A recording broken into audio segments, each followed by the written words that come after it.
Saturday, September 24th, 1994, and we're in Tolleson Bend, 2108 Tolleson Road, Gadsden, Alabama, with trucks going by. And we're talking to Mr. and Mrs. E.K. Bowers. And we've got some questions we want to ask. First one is, Granny, when did you first meet Papa? Wow. That's a hard question. At Douglas School, I guess. 1930. 1933. 1933. That was 61 years ago. 61 years ago. What, were you, both of y'all in school? Yes. What grade were you in, Granny? I was a junior in high school. A junior in high school. And what, were you in school, Daddy? Yeah. What grade were you I in? was in school and I was in the 8th grade. In the 8th grade. And where do you remember the first time you saw Granny? Well, yeah, I remember the first time I remember seeing her. I might have seen her before then, but the first time I remember seeing her, we were walking home from school. And there was she and her sister Grace, and I think two Avery girls, and myself, Hoyt Brown, and another boy too. We walked together down the road, going towards home from school. And when we got to the place where he turned off to go out to her house, we just all turned off and went walked with her. So I remember that. That's the first time I remember seeing her. I'd seen her before. You remember the first time you saw Daddy? Not really. You just seen him a long time? I'd see him at different times at school, other places. How long did y'all date before you got married? About 3 years, I guess. No, maybe not that long. Yeah. It was factory business. Yeah, factory business. It was about 3 years. Like she said, about 3 years. Were you still in school, Mother, when y'all got married? No, You was out. I'd been out 2 years. You'd been out 2 years. She finished school in 1934 at Douglas, Yeah, and we got married January the 1st, 1936. that's right, because you said you were a junior Yeah, when y'all, in 33. yeah, in 1933. Well, tell about your wedding. Tell about who married you and when it was and all of that. Well, let me tell you a little more about the school. Oh, okay. When I graduated, he came to the exercises. He brought me 2 or 3 gifts. You remember that? Yes. Dangling earrings, Ooh. crystal light. I believe a purse. Is that the reason you married him? Must have been. And some stationery Yeah. with a feather quill for a handle on a pen and some stationery.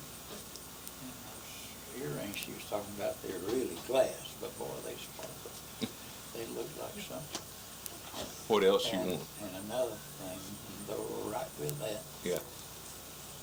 I went to the graduation and I sat there during the graduation and I really did. I broke out with chicken pox sitting there. During the graduation, I was sitting there, I got sick, and it was bad. Chicken pox was real good. You was allergic to school. And I was 19 years old, boy, I had chicken pox, see. Yeah. And I really had, still got scars. But they broke out while she was going through the line.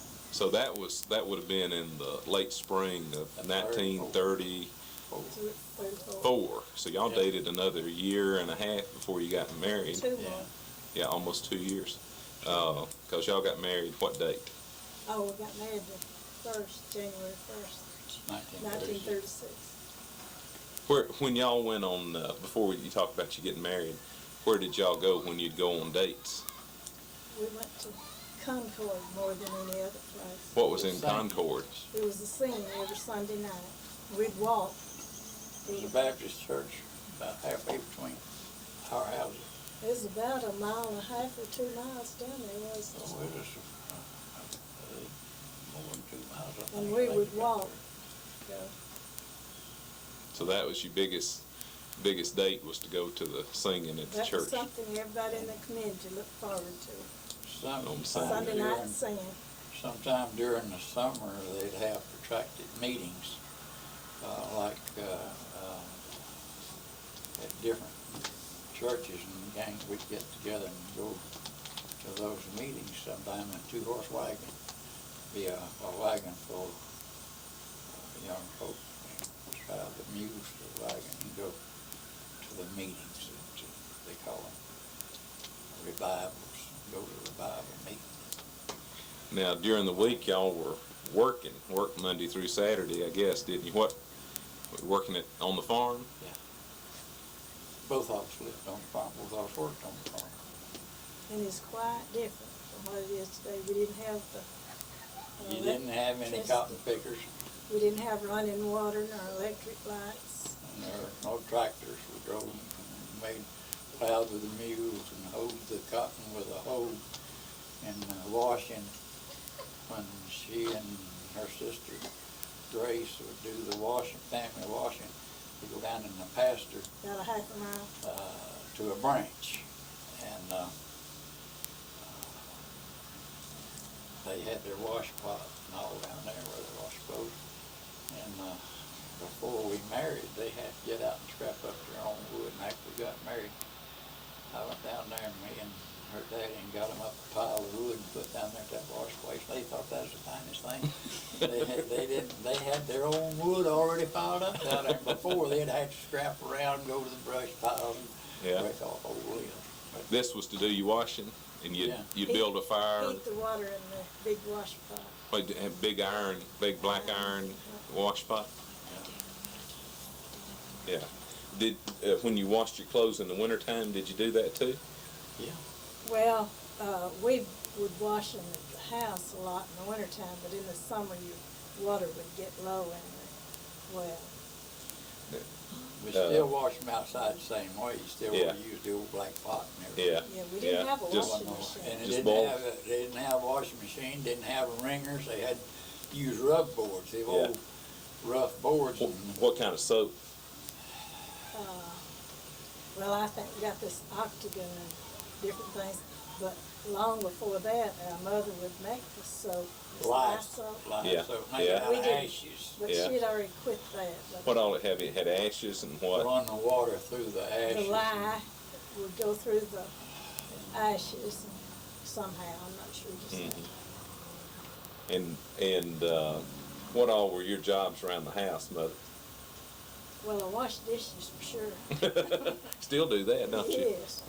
And we'd have to do all the cleaning and we swept the yards then Yeah. a lot. And we'd get out and scrape the grass off. We had just plain sandy yards. And we'd help with the lock with it. Now, did you milk a cow then? Oh, I believe I was learning along about that. Yeah, I did. I milked the cow some, but that wasn't my main job then. What kind of work was you doing, Daddy? She got out in the field and Oh, yes. pull fodder and pick cotton Yeah. and chop cotton and all that kind of Any stuff. kind of field work that was to be done. That's what I was doing mainly was, see, I had older brothers, but they were gone from home. And when I was 14 years old, I was left home to make a crop by myself. But Mama and Papa was both disabled, and neither one of them was able to work. And at 14, I couldn't lay off a rope with a plow, because you've done a lot of guesswork. You didn't have any way to do it except just a mule and a plow. And I couldn't lay off the road straight like a So I swapped work with the neighbors. And the guy, I'd swap with a man, and he'd lay off the road. And then I could run the fertilizer distributor, or the scratcher, or the planter, or all of them myself. With a mule? With a mule. And, but the one thing I couldn't do was lay off roads when I was 14. I think I started laying off the roads when I was about 16. But before then, I'd swap work. Now, you had to quit school when you was in the 9th grade, didn't you? Well, I was in the 8th grade. In 8th grade, okay. They had a kind of an unusual situation. The school where Douglas, where your mother finished, was an accredited high school. And I went to school there. But they had a rule that you couldn't pass from one grade to the other at this accredited school without going to school 7 months. They had from 7 to 9 months terms. Mm-hmm. And you had to go 7 months making what kind of grades you made. But another school over next to Chapel, about 5 or 6 miles away, was a non-accredited school. And you go to school in Nixon's Chapel, and you could go 3 days. When school was out at Douglas, you could go over to Douglas and take a test, and if you passed that test, you'd go to another grade. But I couldn't go to school 7 months. I had to quit in the spring to make a crop, and then in the fall together. A crop in 5 months is all you crowd in it. So Yeah. it wasn't away from me to go to school more than 5 months and make a living. And so to get out, I stayed in the 7th grade 3 years because I couldn't stay in that accredited school. Yeah. So to get out of the 7th grade, the 3rd year, I quit Douglas. Yeah. And during the term, went over to Nixon's Chapel. Well, I went over and took the test in Douglas. I passed. And I went down to Susan Moore in the 8th grade. And I went down there a year, and I had to quit to make a crop that year.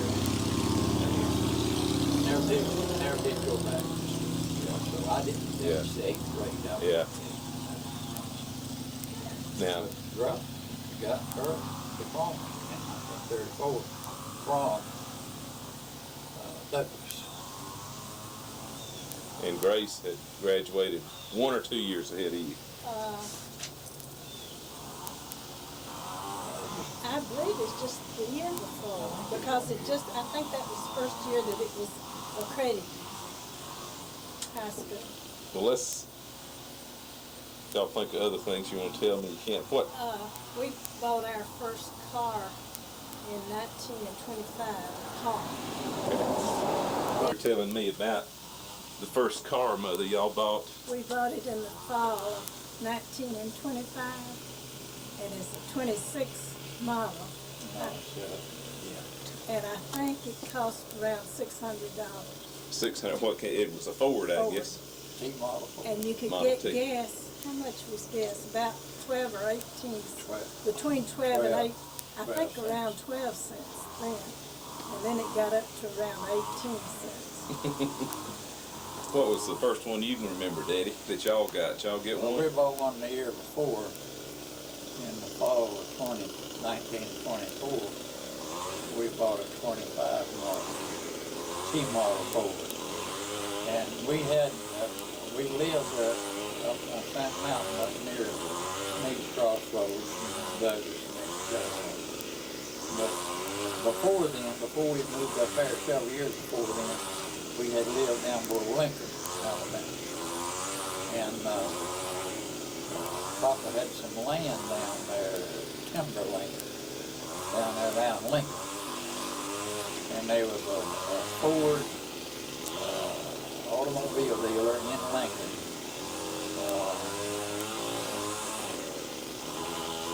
Sanko Dixon owned it. So Dixon Ford Company. So Papa Custer had sold the timber off that land, and then swapped the land to Sanko Dixon for a 1925 model Ford. $400 value. So it cost us $400 worth of land. And when we made that trade and got that full charge, even before then, I guess it was, St. Old Dixie gave us a dog, an old fur dog. And we named him Old Saint. So he come from St. Old Dixie. And we kept Old Saint till he died. And he was just, sort of part of the family. Snake dog. He get out and hunt snakes like other dogs hunt rabbits and stuff. And boy, he killed snakes. And he wouldn't come in the house. He wouldn't come in the house hard. But one time in the kitchen, right in front of the kitchen door, there was a closet door, and a snake come out there and started up. He saw the thing, he come to the door, and he wouldn't come in till he saw that snake. And when he saw that snake, he run in there and got him, but he wouldn't shake him. See, he'd always pop their heads off to shake them, kill them. But he waited till he got out of the house. And while he was getting that snake out of the house, that snake bit him. Now, you talking about tearing the snake up, he tore it up. But that's where our car comes from. And it took a lot of repair work and all. Papa kept that car till he died in 1945.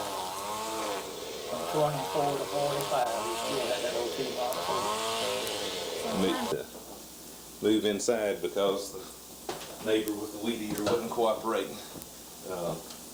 We were talking about the cars when we were outside. We're talking about the dog, and you were starting to tell me something else. We had some time, your granddaddy had his car cranked at the front by hand to get it started. Had to jack up the back wheel, but it didn't go out of gear good, you see. And you jack up the back wheel, and then use the crank at the front to crank it. And Grethel has kept them crank. But you had to jack up that back wheel. I remember a story I want y'all to tell a little bit when we start talking. We might as well go ahead and talk about y'all's wedding day. Is there something else y'all want to tell about back then? About y'all didn't have a refrigerator. Did y'all have a refrigerator? Oh, we didn't even have the power to run it. When did you first get power? We didn't ever have power. Till we moved to, not till we moved to Erskine in 1936. When your daddy started working at Goodyear, we moved to down in the Goodyear village. And that's when you first had electricity? Electricity. I bet y'all thought y'all had it made. We did. The rooms were so light. Well, Mama and Papa still lived up there at the old home place on the other side of Sneed Cross Road. And after we came to Guess in 1936, well, around 1938, they put in a rural electric program, and we had power put in up there for Mom and Pop, and put a pump. I.C. Goggins, you remember him, I.C. Goggins, plumbing company. A friend of mine, he went up there with me to help me. We put a pump in the spring about 300 feet from the house, about 100 yards, and put water in their house. That's the first time they had running water. Now, did they come down here and visit y'all in 1936? Did they come down here and see the electricity? No, they didn't come to town much. We go up there. Yeah. Every weekend when we get off from work, we didn't have a car ourselves for a while, and we'd catch a bus. And on Fridays, when I worked out on Friday, we'd catch a bus up to Sneed Cross Road, and they'd meet us down there and take us up to the house, about 4 miles, and visit. And we done it every week for a while. And then we bought a 1938 model Ford.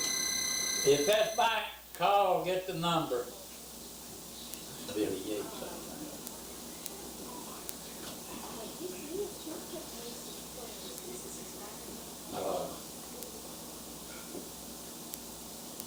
So in 1938, well, let's We bought that 1938 model Ford after we were married and while we were down here. And boy, we had fun. We come right out here to this lawn street then. It was an old dirt road. We come out there and it's shady. We get us a watermelon and go out there, stay in the shade and eat watermelon. We liked that car. And we drive it or something. We just got just out and ride. Now, y'all got married January the 1st, 1936. And tell me about that day. Well, I'll tell my side of it, and then Brandon tell her side of it. We've been going together for, for about 3 years, and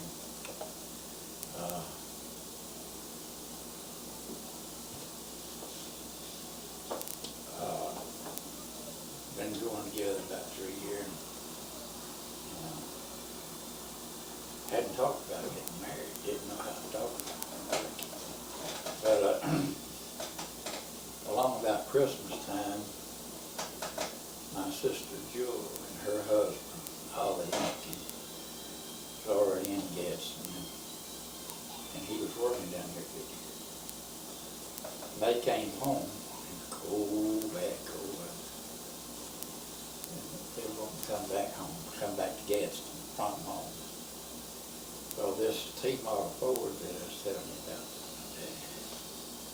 I borrowed that, and me and Grethel brought Jewel and Ollie to Boaz, and they called a bus to Gadsden from Boaz. And it was cold that night. We was in that T-model Ford and didn't have a heater. It was awfully cold. Your mother had to get her feet up in the seat, set on her feet to keep her feet from freezing. And while it was good and cold, I thought it was a good time to ask her to marry. And that's the night I proposed. In that Ford. In that Ford, in that T-model Ford. What'd she Hers so cold she couldn't say no. What'd she say? She was so What'd you cold say, she Granny? couldn't say no. What'd you say? You tell me.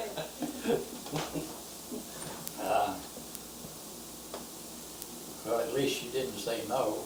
And because of that, I asked her, when? And she said she didn't know. So,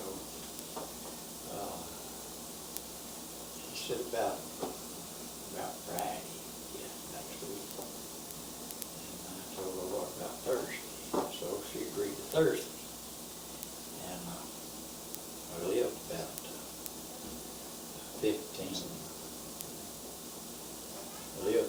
20 miles from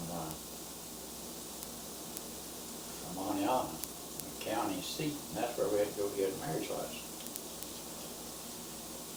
And didn't have a way to go down there. I couldn't get that car, just for everything. I had to hitchhike down to Aniana, get the marriage license.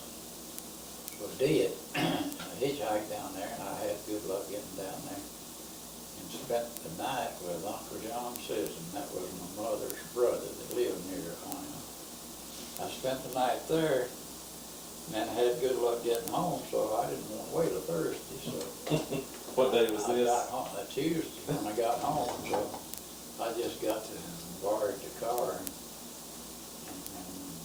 got my car, my marriage license, and told Mom and Papa I was going to get married. Of course, they knew about it, but Papa let me have the car. Oh. And Granny and your mother didn't even know I was coming on Wednesday. I went up there, she wasn't even home. Her and her sister Grace was just down the hill there, elderly couple lived down there by themselves. And we all, whole community, sort of lived down there visiting them. So I went down there. That was January the 1st, on Wednesday, January the 1st, 1936. And I went down there where they were, and they come out the car, and I told Grace, I said, Grace, want to show you. And I showed her marriage license. She said, well, that's sort of suspicion then. Had you told her mother? You No, hadn't told her what y'all No, talking I hadn't about? told them nothing. Didn't nobody know nothing, so I had to go up and ask her mother and daddy if we could get married. And I told her daddy, he was out farming, shucking corn and feeding the mules, and I went out and told him, we want to get married. He said, oh, sure. Did he say that a lot? Was that one of his sayings? Oh, Shaw. He said, oh, sure. And I asked her mother, if it was all right if we got married, and she says, if you stay here and help us work. That was her answer. So They couldn't get by without me. we went ahead and didn't call anybody, Justice of Peace, Virgil Holland. Big head of the left. What was his name again? Virgil Holland. Virgil They told us We didn't have a L-A-N-D. telephone either. Yeah. So So no way to get word to him back. we just loaded up and went down there to his home. And when we got in there, he was one of the few in that country that had a radio. But he had a radio with a speaker sitting up on top of it. And we got down there, and there wasn't nothing much coming through that radio, it was static, but he had his ear right up to it. Alabama was playing road, ball in the road, in California. Playing, I think it was playing UCLA. And he wouldn't marry us till that ball game was over. And I sat there and twiddled my thumbs. That was the longest ball game I ever heard tell of. I had to wait till it was over before he married us. And when I got through marrying, what did I give him? $3, didn't I? $3. I believe it was $3 to marry us or something like that. And we spent the first night at her mother and dad's house. And the house was covered with tin. And it didn't have a ceiling nailed in it. It had some planks laying overhead ceiling, but it's come to snow that night. And it was wind blowing that little humming snow. Snowed all over the bed we was in. I had my clothes laying in a chair beside the bed, and it snowed on so much that I had to borrow a shirt the next morning because I had a shirt full of snow. So that's the way we started. Now Grace went with you? Grace, Yeah. Colin, Grandma. Okay.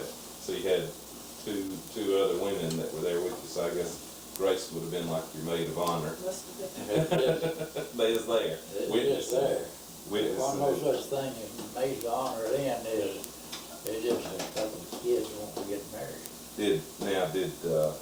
Did you get any presents later, wedding presents or anything like that? No.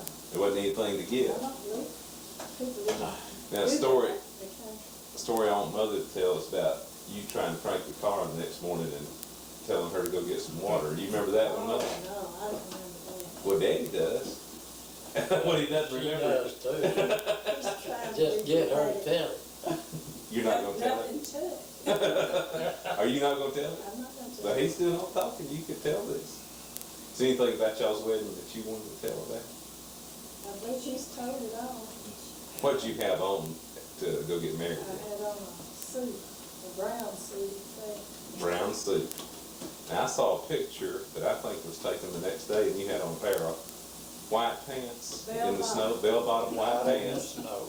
out in the snow. We got that picture somewhere in the stuff. But now, what Daddy tell you? You tell that you went out to crank the car, and what happened? That was all there was to it. Well, is that old D-model Ford, and He borrowed. I borrowed from my daddy and had to jack up the wheel to crank it, and it was cold. It was real cold, and it wouldn't crank. And the way you did it in those days, you'd get a kettle of hot water, and pour on the manifold and on the carburetor and heat it up, and then you can crank it. And I'd been out trying to crank that car, me and her dad had, and it wouldn't crank. I said, well, I guess I'm going to have to get some hot water and pour on it,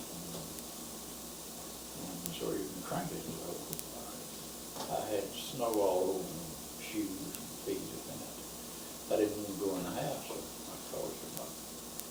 Come out there. She come out there, and I said, I made a kettle of hot water to use to crank the car. How about getting a kettle of hot water? She said, you get it yourself.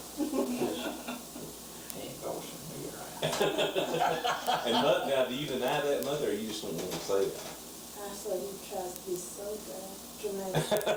That sounded like a political answer. Yeah. That sounded like a political answer. Now, y'all stayed there the first night, but where did y'all live? Where did you live? Did you live? Well, we stayed around a little bit Go back and forth. between her parents and my parents. Mm-hmm. We stayed, that was in the wintertime, of course. Mm-hmm. And then the springtime come, each one of them wanted just to live with them and make a crop.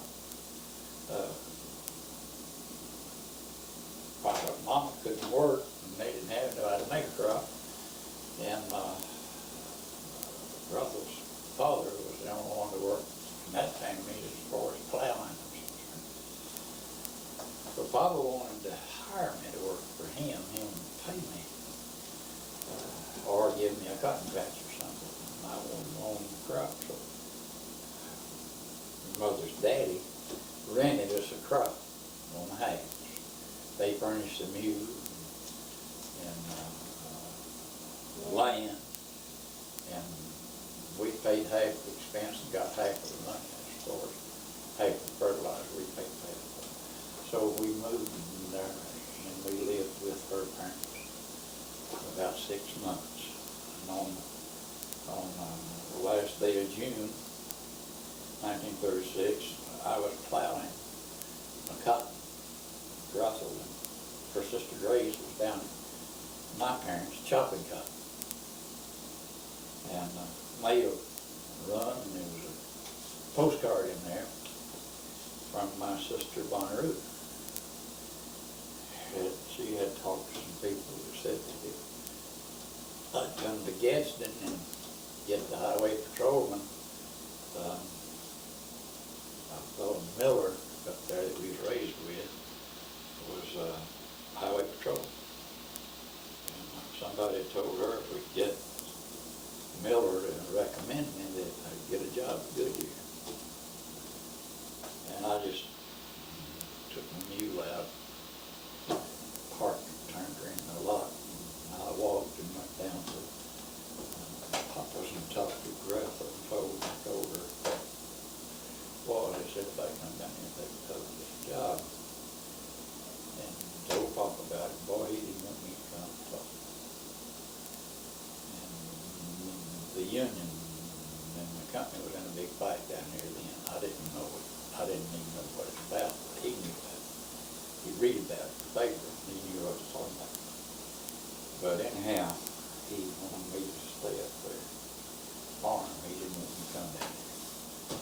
So that afternoon, late, I come on back up to her parents where we lived, and her and Grace stayed there and chopped cotton until quitting time, and he brought them nearly home. He didn't bring them home. He brought them nearly home in that T-Model Ford and gave him Mother $2 and said, I hear, said, give this to that boy. I said, he's going off down there. He knew you was going. Yeah, he knew I was going.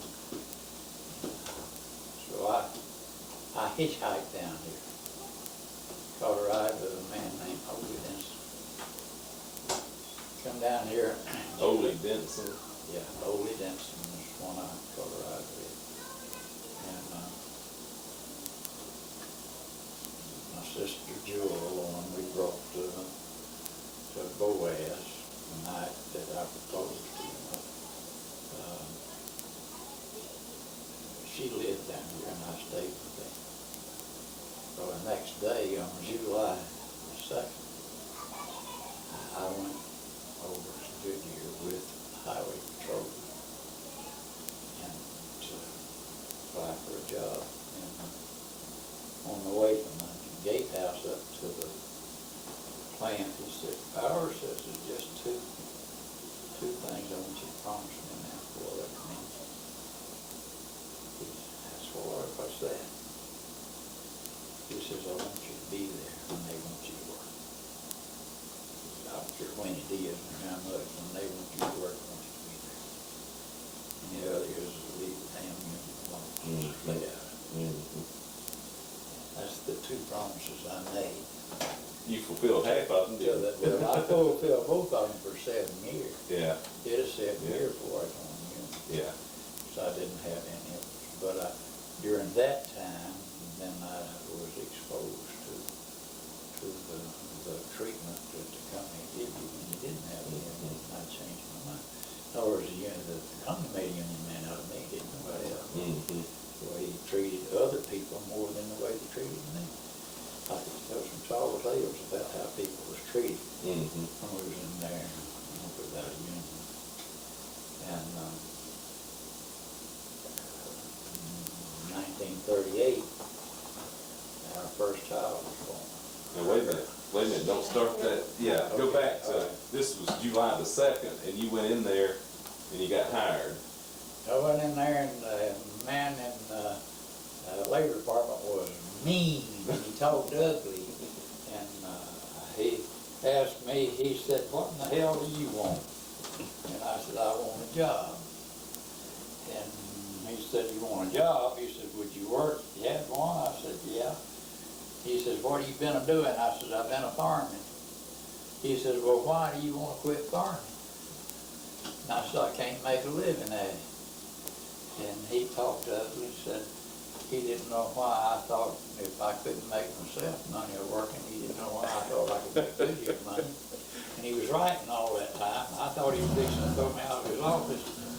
When he got through talking, he handed me the card and said, go right over there to them two boys. They'll fix you up from here. And he was giving me one of the best jobs in the plant at the time. Was final inspection of finished products, tires. Yeah. I was the last inspector before they went out. Yeah. And I didn't know it at that time, and I didn't know it for a good while.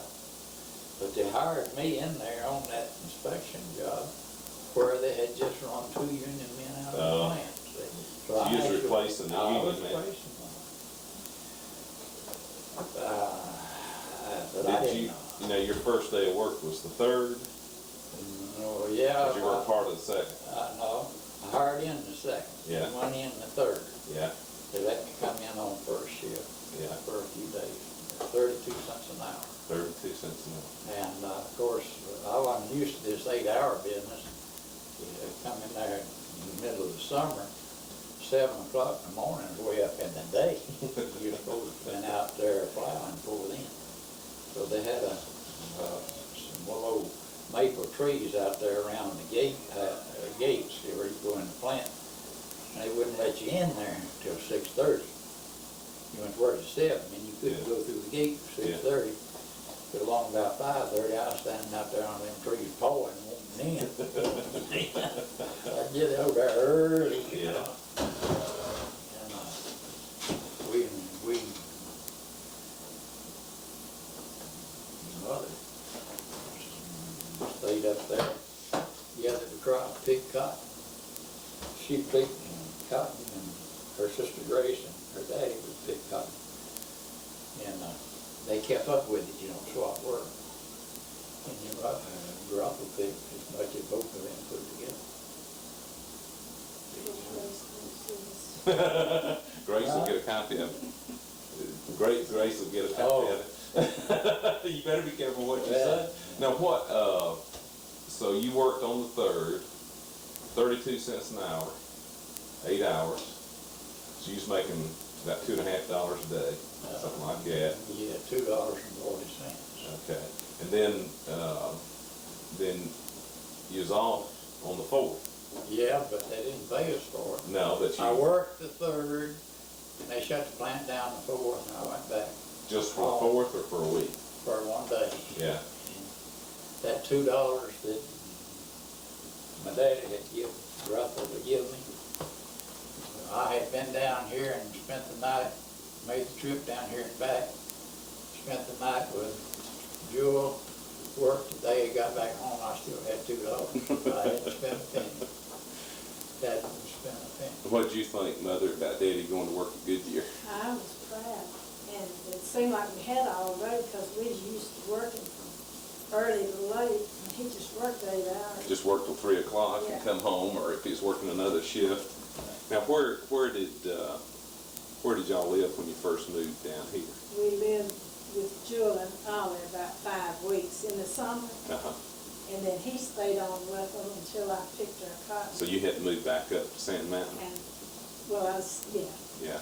Actually, we didn't really hardly move down here. We just Didn't have nothing to move with we ourselves. were Staying down we here. were with them for about 5 weeks. Did y'all do anything with, was it Ollie and Jewel? Is that who you said? Yeah. Would y'all go out, doing anything? Just kind of visit around the house and whatever? So he just worked till time to go back up to the mountain and go back home. And, See our parents. And then when we moved down here about October, Yeah, along in October, November.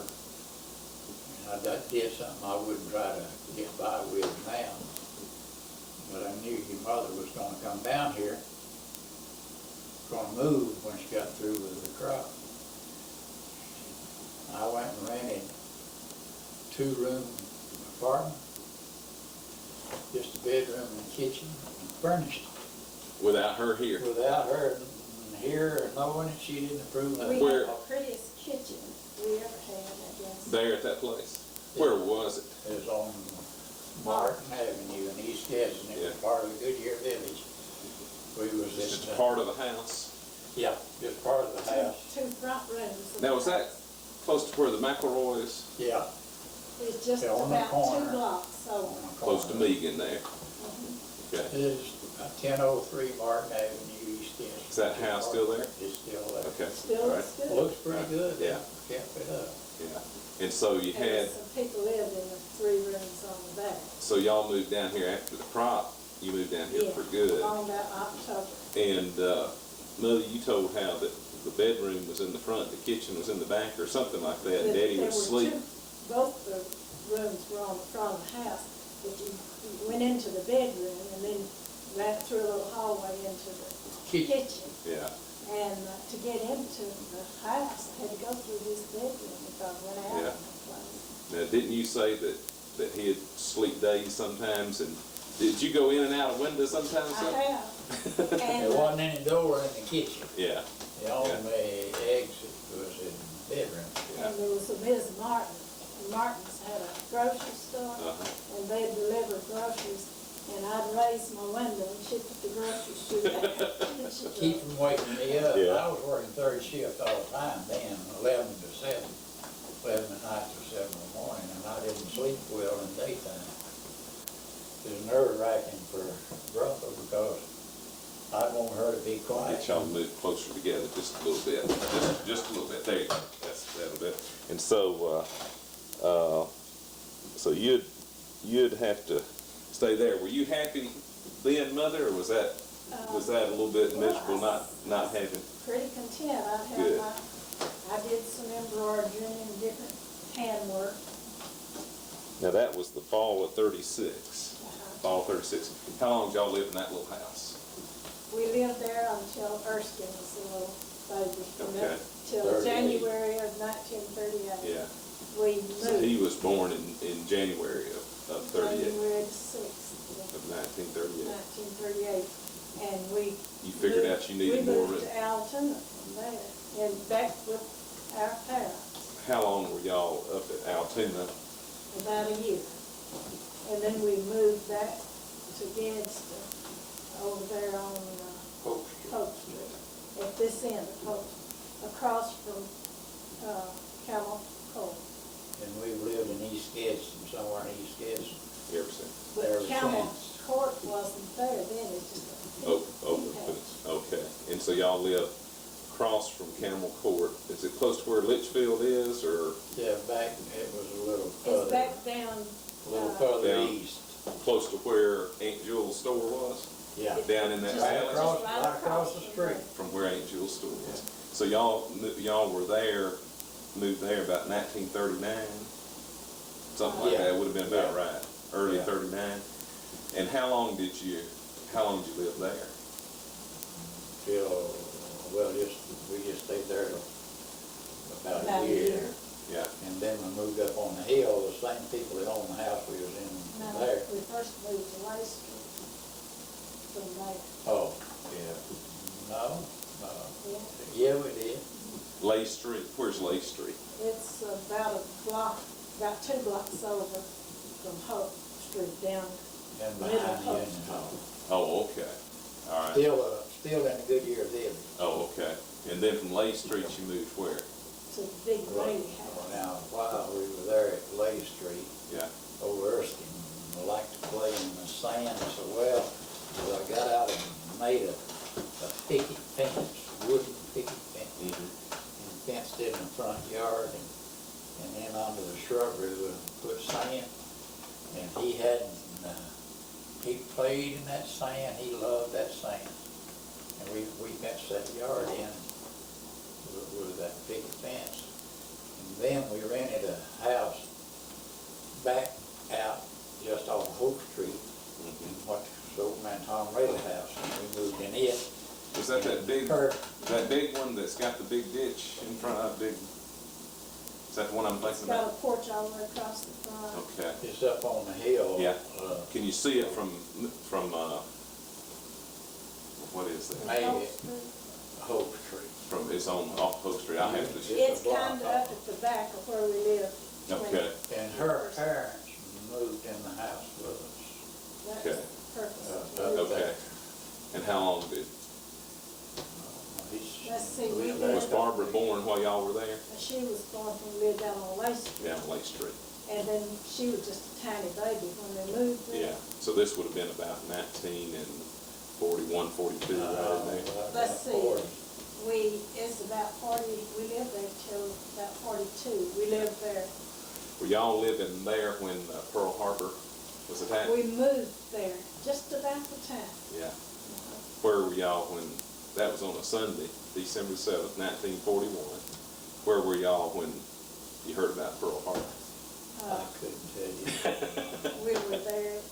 At home? Uh-huh. Had y'all, now, were y'all members of the church then? No, When was it that y'all started attending the Let's Church see. of Christ? it's in 1943. Uh-huh. We lived down on Wilson. We'd already moved. How many places did y'all live? I had to count. Well, y'all had- Wilson was in the Goodyear village. Yeah, Down there at the crossing where Litchfield crosses. Well, it's down there Yeah. now where the community center. Okay. Right across from Yeah. 904 Wilson Avenue. and is that house still And they standing? were meeting, yeah, Still a We good need to go house. around with a camera and take a picture of It's all a these good places. they were meeting then, the East Gas Church of Christ had just got started. Yeah, And they were meeting in the store building down there Yeah. on Oak Street. yeah, right up from the Union Hall there, And we right? started attending, when we lived on Wilson, we started attending church out there in the store building, and that's when we obeyed the gospel. Now, y'all were raised Primitive Baptist, weren't you? No, What was my mother's a member of the Church of Christ, Okay, and Papa wasn't a member of any church, okay, but my background was going to church with Mom and Daddy, Yeah. Church Yeah. of Christ. Okay.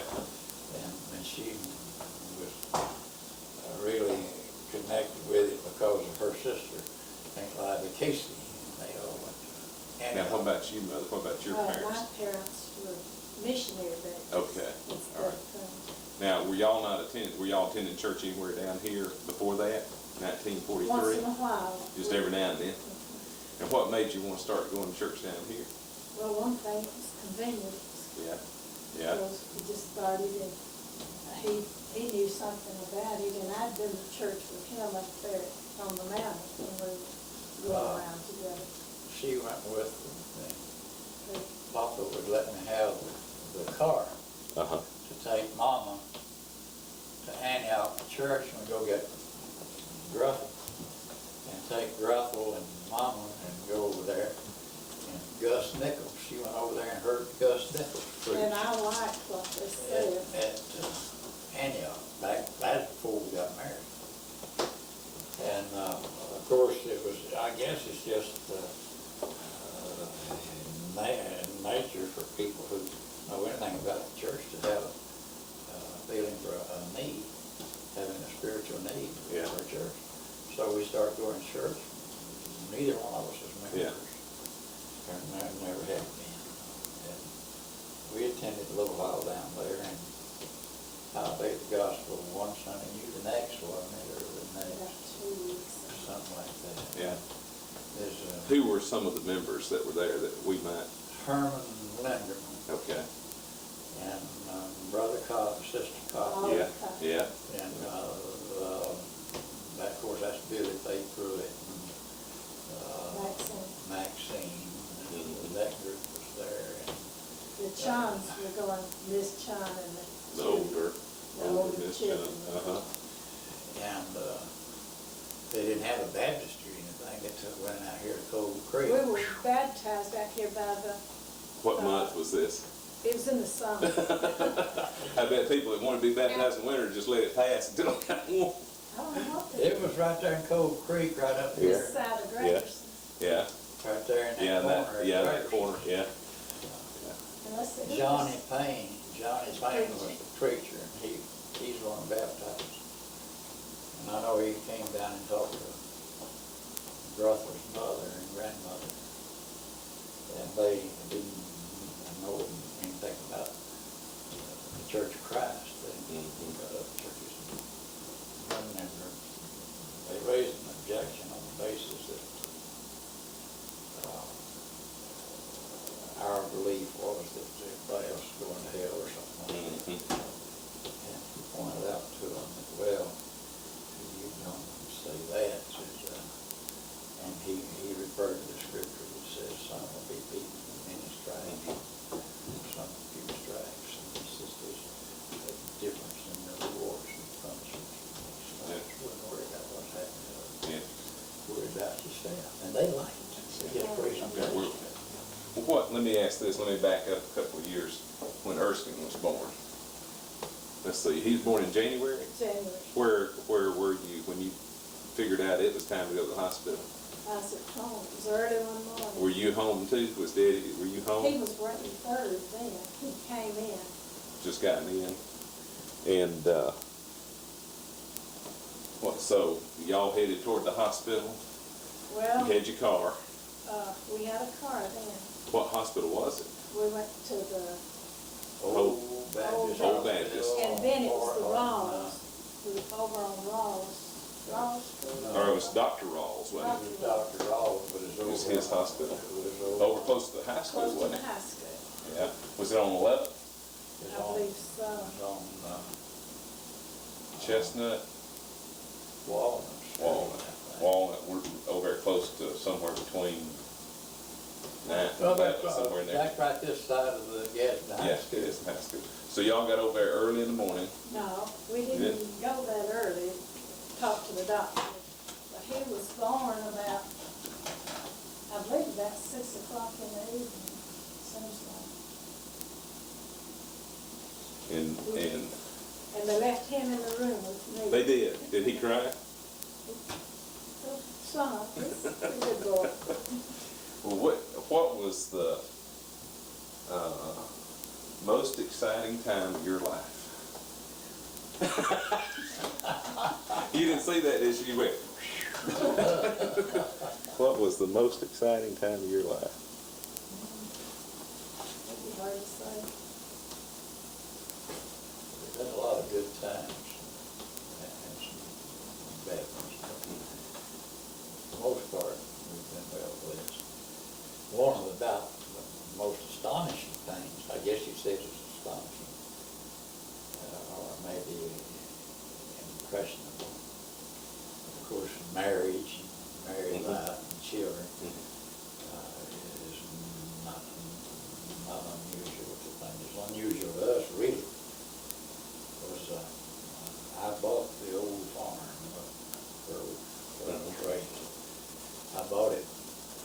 before my mother and dad died. And they had a lifetime interest in Yeah, it. about what time? It was about what year? In 1940. Okay.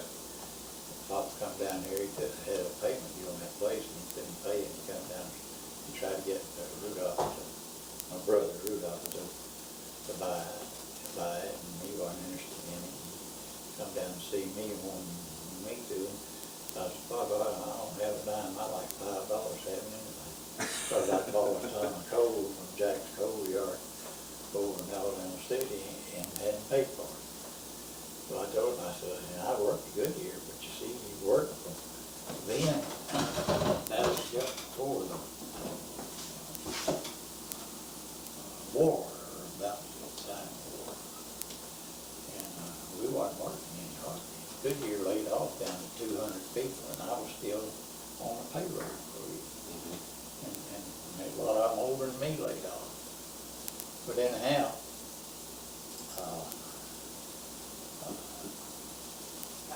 I got control of the farm after Papa died and all. I rented it out one year, and this fellow lived there close by named Luther Hyde come and asked me what I'd take to that farm. Well, when I bought the farm, Daddy come down and wanted me to buy the farm, I finally bought it. And my first vacation, I had 5 years service before you could get a vacation. You get 1 week, 5 years, and mine was not up, it was coming up. So I had to make a payment, $200 payment on that farm within just a short period of time. I went down to the East Edison Bank and borrowed the money to make the payment for $200 that Papa couldn't make. And then I took my vacation money plus working for I.C. Goggins, the man who went up there and helped me put the water in. I worked for him for 30 cents an hour. And when I wasn't working at Goodyear, when I worked at Goodyear, it's third shift. And I'd get off at 7 and his trucks left at 7 and I'd have to just fly over to his place to catch the last truck out. And I took the 30 cents an hour I was making from him and my vacation money and made that first $200 payment. But I put in the pump cost about $300 and a couple $100 for electricity and all that stuff. So I had $2,200 in place. That's 170 acres of land. And I had $2,200 in it. And I had borrowed money on the place, $2,000. To pay all that other stuff. So you owed that, yeah. I owed that to the federal land bank. Yeah. And the office was in Aniana. And Aniana was the county seat. Well, Luther Hyde come over and wanted what I'd take to the place, and I told him $8,000. And about a week or 2 weeks went back, he says, you like $8,000 for that farm? I said, yeah. 170 acres. So 170 acres. And That's good. I had rented it out 1 year and made $1,300. Yeah. Yeah. All about it. Yeah. But boy, I just had to sell it. I thought, so we sold it to him and we met in Aniana to close the deal. And he took us in the bank. That was before they got small $1 bills. You had these very little long dollar bills. And 20s and all Yeah. big. And he took us in the bank and paid us in cash. Good, in man. the money. Good, man. Well, the Federal Land Bank office is 2 blocks away, so I had to give him. I'd be afraid I'd trip on the way I down. had to give him $2,000. Yeah. And we came home from Aniana. We put that money in a number 6 paper sack and it'd stick out of the sack about that far, and Grethel had that money laying in her lap. Oh my goodness. And now that's the richest couple in the world. Yeah, yeah. Because when we come home from Aniana, Yeah. it was $6,000 in Grethel's lap. What did y'all talk about what you might do with that money? Oh, I don't know what we done. I don't know what, all I know we had never seen that much money.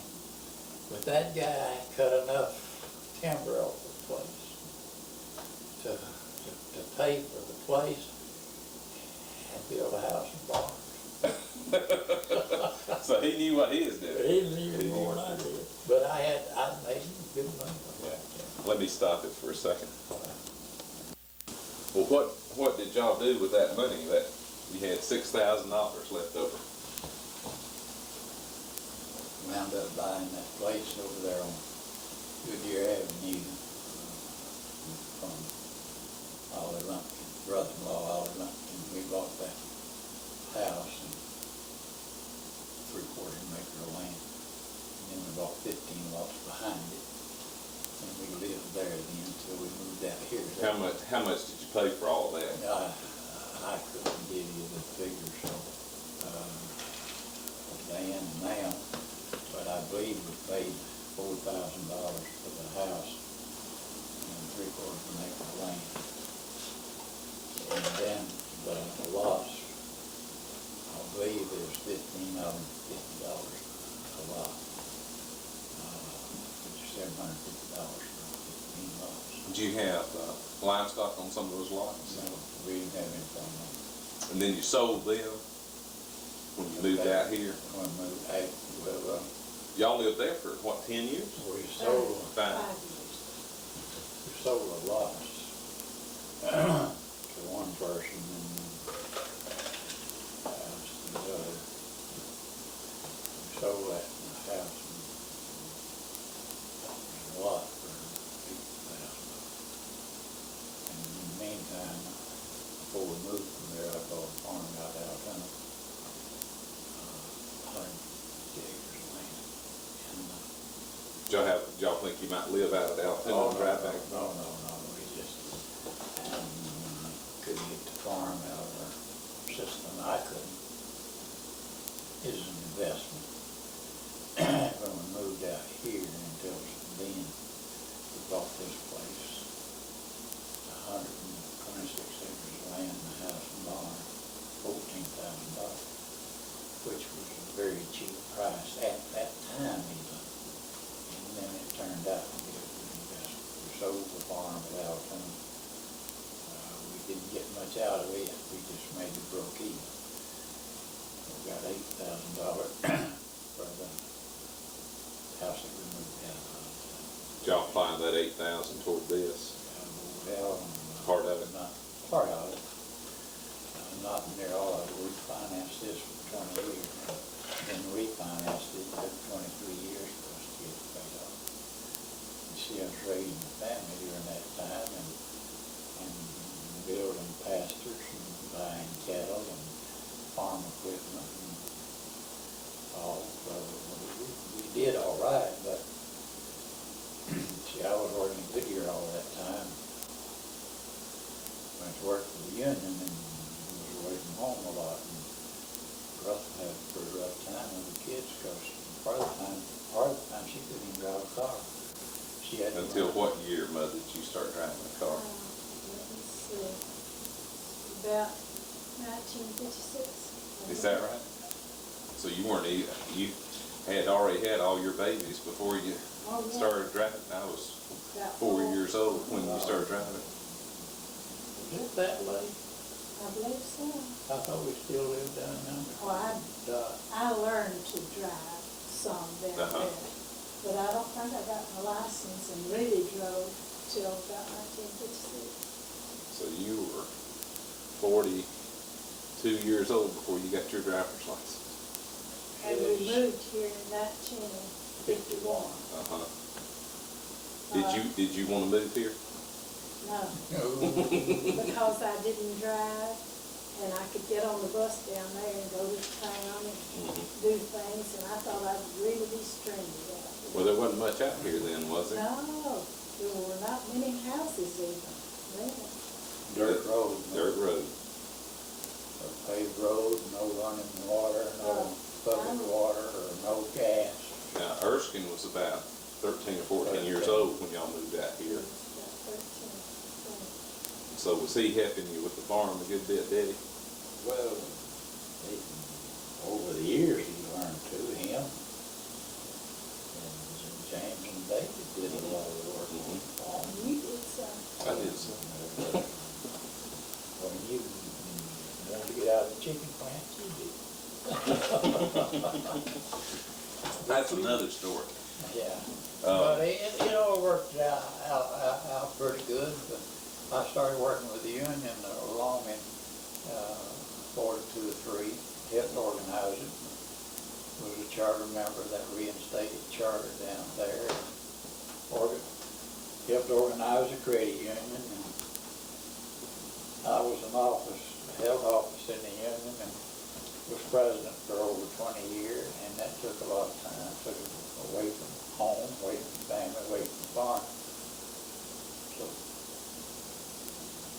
under our contracts that we were able to negotiate over those years, I could retire, but I couldn't retire till I was 55, and I couldn't get much money out of it then. But as soon as I was 55, I retired. I was 55 on the 28th of December, and I couldn't get my check started for 3 days. Lost 3 days. And still farmed after I retired. I still farmed. And worked hard. And boys helped me. Granny and Brother Beth kept me straight pretty well.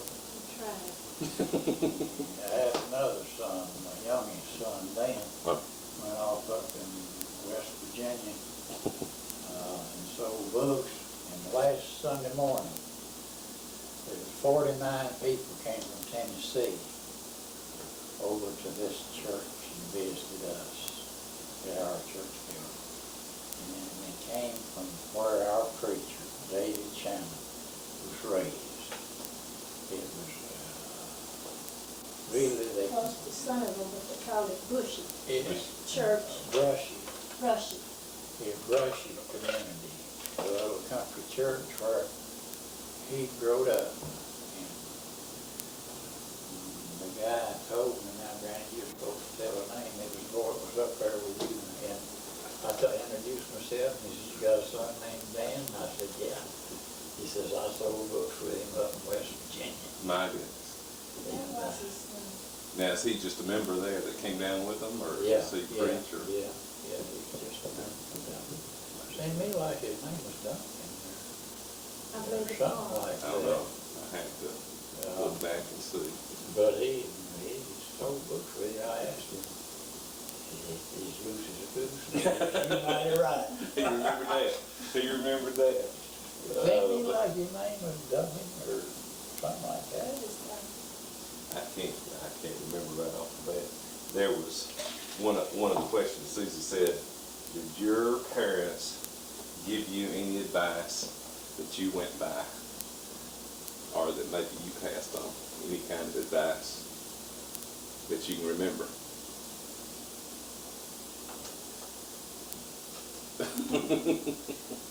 Well, they tried to give us good advice, and our father was as honest as anybody you ever saw, I think. But right now, I can't think of any particular advice. They try to keep us on the right road. What was it that he said about the newspaper? Oh, yeah. He said that he believed everything he read in the newspaper. And he'd say, well, you'd talk about something that's unusual. He'd say, well, I guess it's that way, or they wouldn't have put it in the paper. You didn't say he guessed it's that way. He said it's that way. Or they wouldn't have put it He in there? says it's that way. Well, they wouldn't put it in the newspaper. He was so honest, and he thought everybody else was. Papa had some sayings, you know, Mhm. that carried a lesson with him. And some of them, when he told them, I didn't know what he meant, but later on in years, it's meant something to me. One of them in particular was that if a man ought to not be satisfied with status quo. He said if a man got satisfied, he ought to die. It says he will die. Mhm. If he's grown, all he wants to grow, you know, accomplish it. And also, he said, a man that wasn't going to do anything for his community, if he wasn't doing anything for his community, he move, you ought to make him move. See, but that is the lessons that he, and he has said specific to me, say, son, now, when you're fixing to do something, before you ever start a job, a task of any kind, because the first thing you do is to get right. Because you get right, stay right, start right, stay right, and you'll always wind up right. That's pretty good advice. That's what he said. He said, before you start a project, before you start doing anything, you get right. Start right. Stay right. And you'll end up right. You know what I mean? I like that one. Those kind of things, you know, you Hang on to it. you think on them a long time.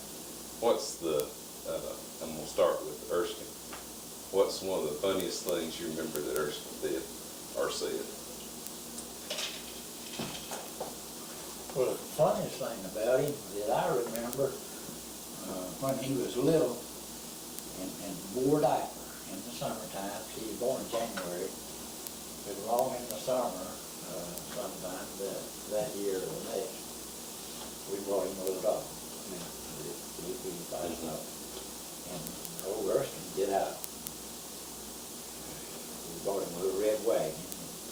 He'd be out in the yard playing with that wagon all with his diaper, and when that little old dog would get a hold of his breeches, shaking. From behind? Yeah, from behind, get a hold of his diaper, just shaking, poor old dog is worried him never to death. When Erskine was 4, people asked him his name. He said, Erskine O'Brien Bowers, 4 years old, 40 pounds. He would never stop, he said. Anytime anybody asked him what his name was, he had the whole speech. We had a little high chair with a tray on it. Come over his head. So it just made a little tray like this. It just had you plates and stuff in, but it had little planks all the way around it, so it was actually a plate itself. Yeah. With a trough. Yeah. And he loved peaches, canned peaches. I'm telling you, he loved peaches. And you give him a bowl of peaches and he poured out in that trough. And he'd sit there and eat peaches and he'd still be eating them if you would still give them to him. He could eat as many peaches as he can turn. He loved them peaches. Now, who was it that said about the pig as big as a cow daddy? Was that Erskine or was that one of the others? That was James or David. Okay, hold on to that. Let's talk about Barbara. What's one of the funniest things that Barbara said or did? I wouldn't want to tell it, honestly. Well, you can't tell. It would embarrass her. Well, you can tell me after I turn the camera off, they'll tell me Well, I'll Barbara. tell you what, I'll tell you what, well, just this much of it, every time I ever whipped her, she just whipped herself. And She's embarrassed so her, you know. afraid. And she don't want me told. Another thing, she was showing y'all how to turn around and spin She's and make entertaining me. her dress stand up. Yeah. She twisted around, broke her leg. Oh, no. Right there in that Oh, no. Broke When she her was a leg. teenager, She's had on about big, 13. had on a big skirt. Yeah, and she was entertaining. I was busy cooking and she's trying to entertain you 3 little boys. But she's the reason I had to wear glasses, because she blew in my eyes, made me go to sleep. She's sweet. What else? What else? Something she said or did? That's about all that I can tell. That you can tell. Yeah. Now, what about James? Well, James was the biggest monkey of the whole outfit when he was little. That hadn't changed either. He'd has it? pick a Ruka sweet. You just tickle him, you know. And, we lived down on the highway. We had a little closet right close to the stove. We had a little wooden stove that we had to heat the house with. And that closet door had curtains. And he'd get in that closet and pull that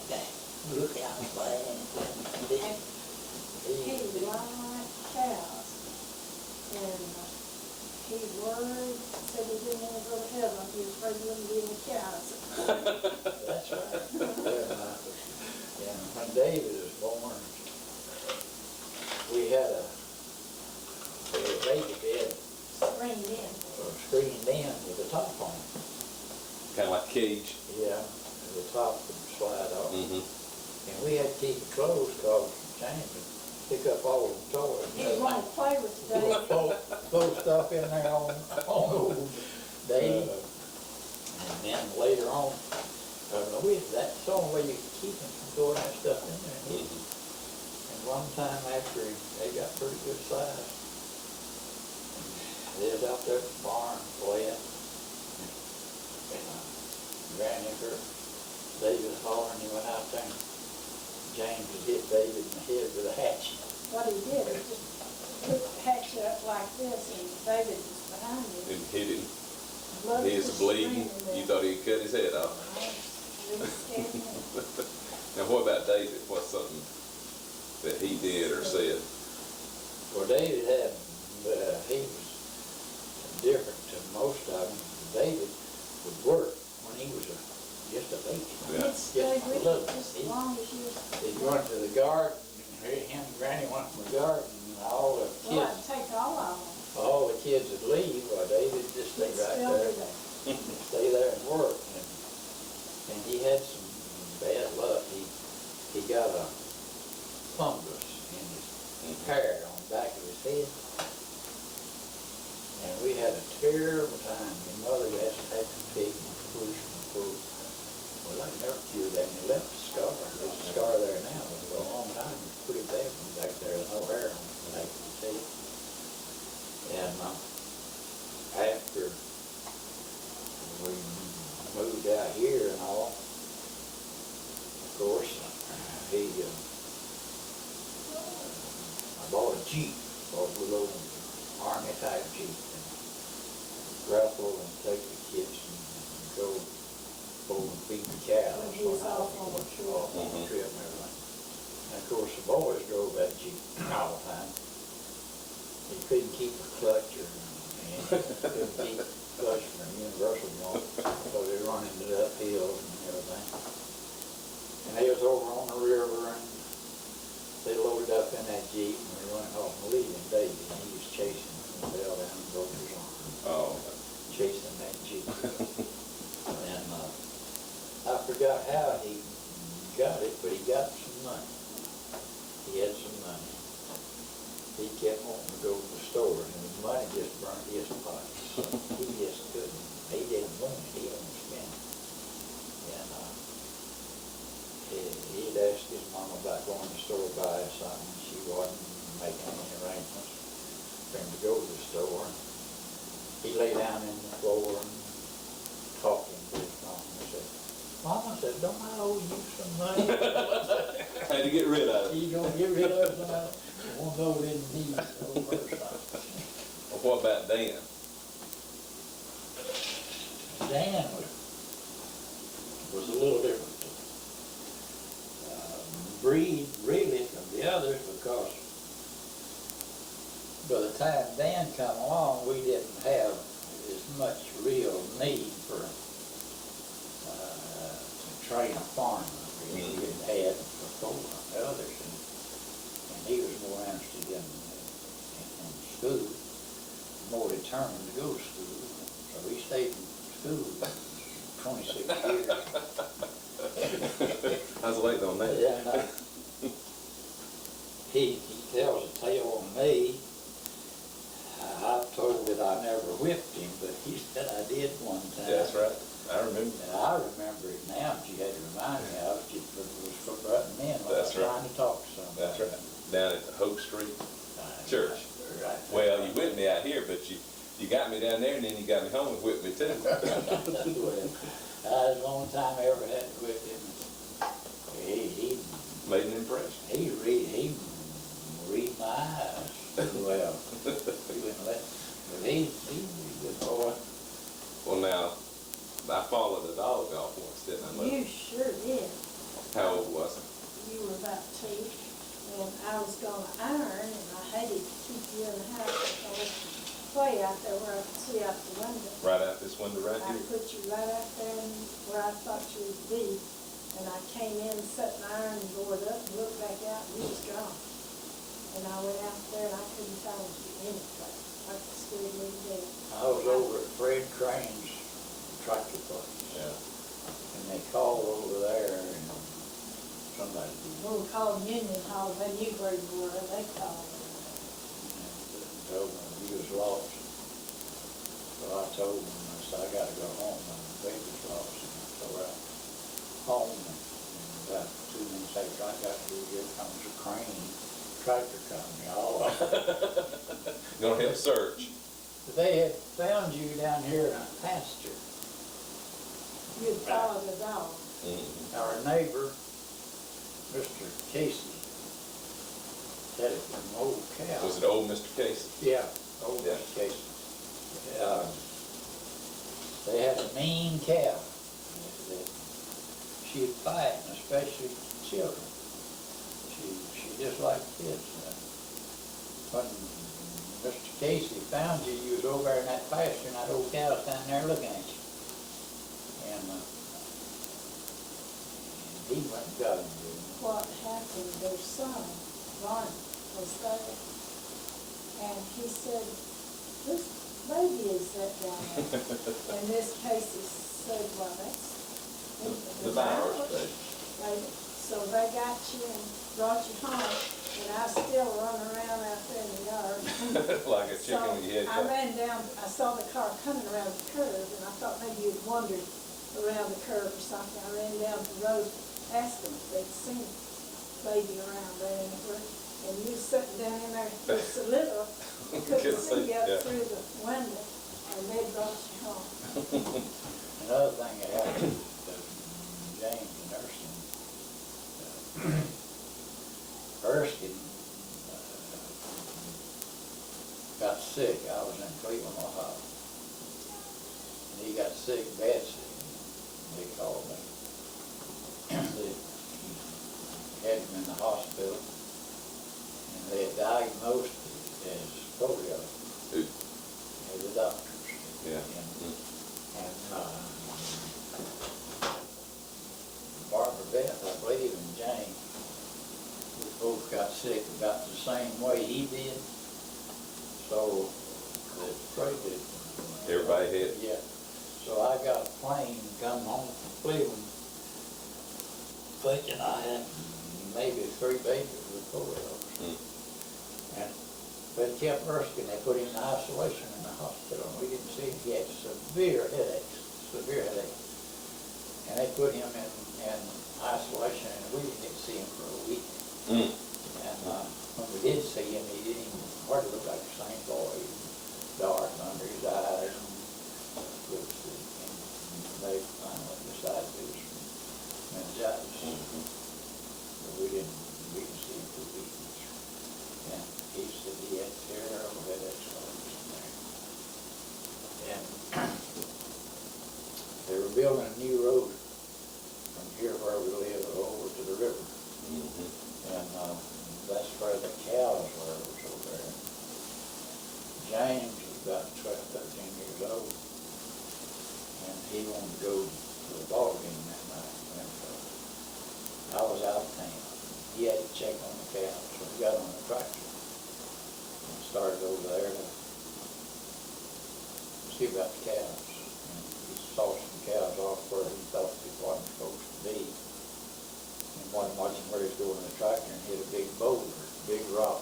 The construction people left it in there and throwed him off and then run over him. And he had to crawl and drag himself back near to the house. And brother hurt him hard for it. And I was in Akron then when that happened.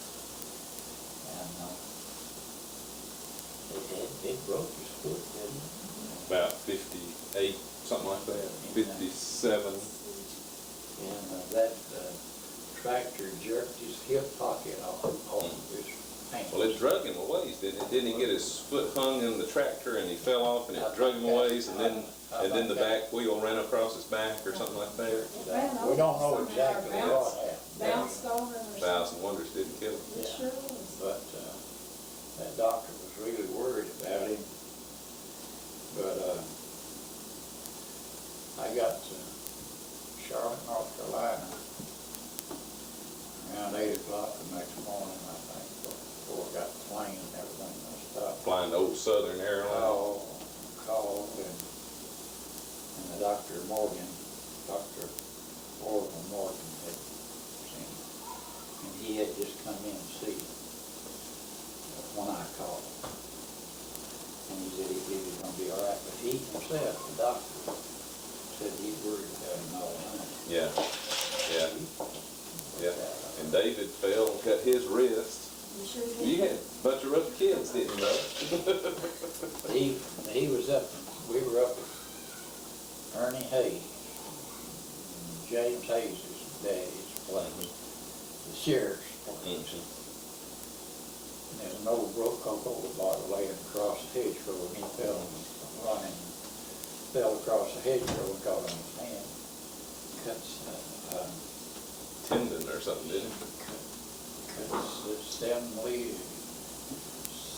seven tendons in the main medium there.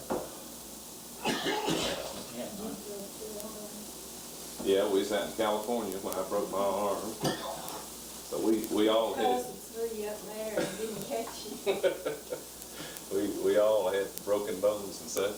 Well, this will probably end up being a Christmas present this Christmas for somebody for y'all will get a copy and all the kids will get a copy. If you don't mind Grace knowing what you said, Grace will get a copy. And I don't know if y'all want to put any parting words of wisdom. Let's see, what was it a while ago when you said you hoped Grace didn't? Oh, that's what it's talking about. She may get you for that. But it's, we've had a real good life. The last 2 years, my health's been bad, you know. Of course, you don't have it on that tape, but we're close to 80. That's right. That's it. Mother is 80. You weren't going to tell that one, were you, with her sitting there? You got that on there? Don Hayes' little granddaughter put it as good as I heard. And she said, Papa said, when your numbers begin to get big, says you don't do it as well. So our numbers were getting big, and old Erskine, another thing he said just recently, see, he came by here working at the warehouse. He would get off at 2 o'clock, come by every day and check on us since our health's not that good. He'd come by here and drink some tomato juice and eat some peanuts and go on his way. And a while back, he came by, got his tomato juice, got his peanuts, and about the time he had time to get home, the telephone rang. And the mother answered it, and it was Erskine. And he said, I want to tell you, I run into a man up here a while ago reminding me of Daddy. She said, yes, just before I got home, so this fellow standing out in the middle of the road with a rope in his hand. And says, I knew in reason he had some kind of trouble, needed help, standing there in the middle of the road with that rope. Says, I stopped and asked him, could I help him? He said he didn't know whether I could help him or not. So, what do you mean you don't know whether I can help him or not? Well, he said, I'm standing here in the road with this rope in my hand, and I can't figure out whether I found this rope or lost my mule. Reminded him of Daddy. Yes, I don't know what I found this rope. Oh, buddy. Well, y'all got any parting words, Mother? You want to say something before I turn this thing off? I believe we said enough, don't you? You said too much about something? Maybe too much. Yeah, it might be, you mentioned Christmas. Yeah. 2 years ago, y'all was going to come down here and spend the night, Santa Claus night, and be here when Santa Claus comes. You told the boys about it. old Bruce said, you tell Pawpaw, don't even think about putting a fire in that fire. You don't even think about building a fire. We get on the Drew sayings, we never read it, we? Yeah, but, I don't know a lot to add to people that's interested in that. They know most of it. They've heard it. They'll wear out before they. Yeah, they know most about it, but, of course, we sold this farm off in 2 or 3 different sections, but the same man. And we kept a house of 4 acres of land, sold the rest of it. And after we sold the rest of it, we bought 3 acres next to us here in the Con Orchard. And we paid 1/3 more for that 3 acres than we paid for this whole farm. And this house, yeah, but this house and 4 acres now is gonna bring several times many times what you paid for the 14,000. There's a difference though. It's not all bad. I think, like say that 3 acres maybe would come near being 2.5. Before, but it cost $17,000. Right. We bought this 126 acres for $14,000. Yeah. But I told you earlier, it took us 23 years to pay Yeah. the original one. Yeah. And the day I bought the 3 acres, I was looking at it. Something to be said for that. Something to be said. That makes a difference. So if you came down here with $2 Yeah. and didn't spend it. And the thing was The also thankful. one time, Grethel was kind of worried, things weren't going good economically and all. And economy wasn't good, and our finances wasn't too good. And we were discussing it, and she said, things were pretty bad. I said, well, don't worry about it. We can't lose $2. Started off with $2 on the drum. So I just went. Couldn't lose it. Pocket, got $2, handed it to her. I said, you put that $2 in the sock, you can't lose anything. That $2 all you lose. When we got married, got through getting married.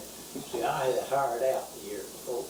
And farmed. My daddy paid me that time. So when we got through getting married, I had a wife $18. That's what I had on. I bought me new suit of clothes and shoes and everything. Still had $18 left. But it didn't have a home, didn't have a place to go, didn't have any furniture, didn't have a car. Not easier, I had a wife. You got it all That's now. where we started with $18 when we first got married. You got it all. And when I come down here, I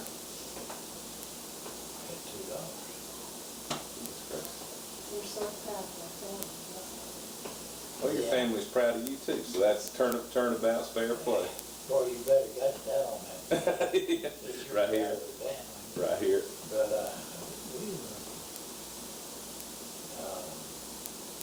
a lot of things would change, you would do better. But there's lots you wouldn't too, I'm sure. Yeah.